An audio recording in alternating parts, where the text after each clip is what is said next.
వీక్షక బాంధవులకి నా నమస్కారాలు.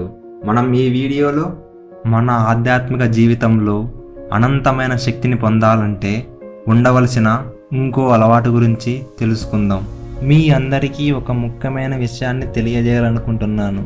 అదేమిటంటే ఈ వీడియో చేసినప్పటికీ నా సబ్స్క్రైబర్లు 207 మంది. నేను ముందు వీడియోలో చెప్పినట్టుగానే 200 సబ్స్క్రైబర్లు దాటినప్పటి నుంచి ప్రతి 100 సబ్స్క్రైబర్లకు ఒక యోగాత్మకత అనే పుస్తకాన్ని ఇస్తానని చెప్పాను కదా. ఇప్పుడు నా సబ్స్క్రైబర్స్లో ఒకరికి ఆ పుస్తకాన్ని ఇవ్వబోతున్నాను. మీకు కూడా ఆ పుస్తకాన్ని చదవాలని ఇంట్రెస్ట్ ఉంటే డిస్క్రిప్షన్లో లేదా బయోలో గూగుల్ ఫామ్ లింక్ ఉంటుంది, ఫిల్ చేయండి. ఇక మన టాపిక్లోకి వెళ్దాం. మన ఈ ఆధ్యాత్మిక మార్గంలో మంచి ఫలితాలు పొందాలి అంటే మనం మన ఆహారాన్ని సరిగ్గా తీసుకోగలగాలి. అప్పుడే మన మనస్సు ఆ ఆధ్యాత్మిక వైపు వెళ్ళగలుగుతుంది. మనం తీసుకునే ఫుడ్ లేదా ఆహారాన్ని బట్టే మన ఆలోచనలు ఉంటాయి. వీలైనంత వరకు సాత్విక ఆహారాన్ని తీసుకోవడానికి ప్రయత్నించండి. సాత్విక ఆహారం అంటే పాలు, కాయగూరలు, పళ్ళు అలాంటివి అన్నమాట. ముఖ్యంగా మసాలాలు, కారము, ఉప్పు వంటివి ఎక్కువగా తినకూడదని చెప్తారు.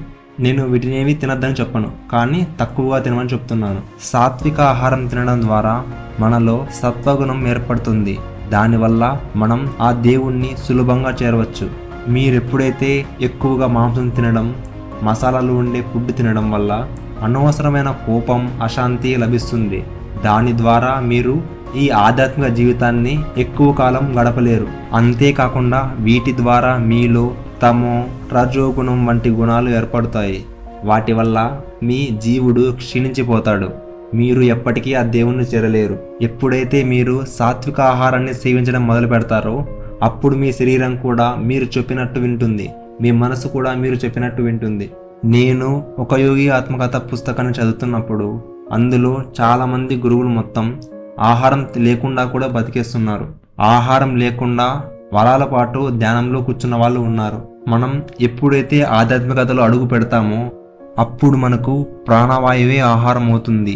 ఒకరోజు పరమహంస యోగానంద గారు శ్రీ యుక్తేశ్వర గురూజీ గారితో ఇలా అంటాడు, గురూజీ, నేను ఆహారం లేకుంటే చనిపోతాను. నేను ఈ ఆశ్రమంలో ఉండి పస్సులు ఉండలేను అని అంటాడు.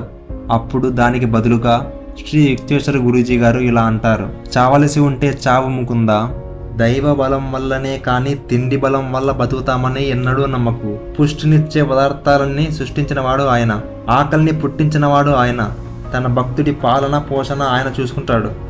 అన్నం నిన్ను బతికిస్తుందని కానీ, డబ్బు పోషిస్తుందని కానీ, మనుషులు నిన్ను పోషిస్తున్నారని కానీ అనుకోకు. ఆ ప్రభువు నీ ఊపిరి కాస్త లాగేస్తే అవేమన్నా నీకు సహాయపడతాయా? అవి కేవలం ఆయన ఉపకరణాలు మాత్రమే. నీ కడుపులో ఆహారం జీర్ణమవుతుంది, ఏదో నీ నేర్పు వలన కాదు. నీ విచక్షణ ఖడ్గాన్ని ఉపయోగించి ముకుందాం. ఉపకరణ బంధాల్ని ఛేదించి ఒకే కారణమైన భగవంతుని దర్శించు అని చెప్తాడు. మన ఈ ఆధ్యాత్మిక మార్గంలో మనస్సు నిశ్చలంగా ఉంచుకోవడం ఎంతో అవసరం. సాత్విక ఆహారం తీసుకోవడం ద్వారా మన శరీరంలో శక్తి సమతుల్యం సాధించడం సులువు. సాత్విక ఆహారం తీసుకోవడం వలన మన మనస్సు ఎంతో ప్రశాంతంగా ఉంటుంది. తద్వారా మనం ధ్యానం మరింత లోతుగా చేసుకోవచ్చు.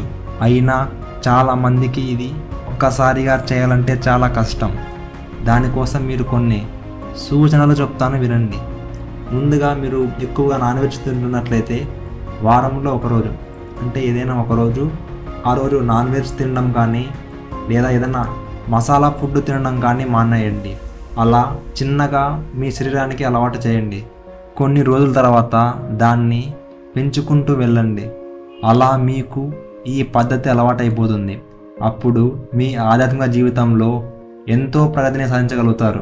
ఇదేదో నేను చెప్పడం లేదు, చాలామంది ఋషులు మన గ్రంథాలు కూడా చెప్పాయి. అయినా నేను కూడా పాటించాను కాబట్టి మీకు చెప్తున్నాను.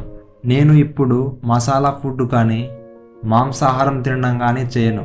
అంటే నాకు మాంసాహారం చిన్నప్పటి నుంచి అలవాటు లేదు, కానీ ఈ మధ్య నేను ఈ మసాలా ఫుడ్ తినడం కూడా మానేశాను. ఎంతున్నా అన్నం, పప్పు అలాంటివి తింటూ ఉంటుంటాను. అలా నా మనస్సు ఆ దైవం వైపు వెళ్ళగలిగేలా చేసుకుంటున్నాను. మీరు కూడా ఇలానే చేస్తూ ఆ దైవాన్ని చేరుకుంటారని కోరుకుంటున్నాను. మీకు మన వీడియో నచ్చినట్లయితే లైక్ చేసి సబ్స్క్రైబ్ చేసుకోండి. అలాగే మీ అభిప్రాయాలను కింద కామెంట్ సెక్షన్లో రాయండి. మీ అందరికీ నా ధన్యవాదాలు. మళ్ళీ కలుద్దాం తదుపరి వీడియోలో మన ఆధ్యాత్మిక ప్రయాణంలో ఇంకో అడుగు ముందుకు వేయడం కోసం. ధన్యవాదాలు.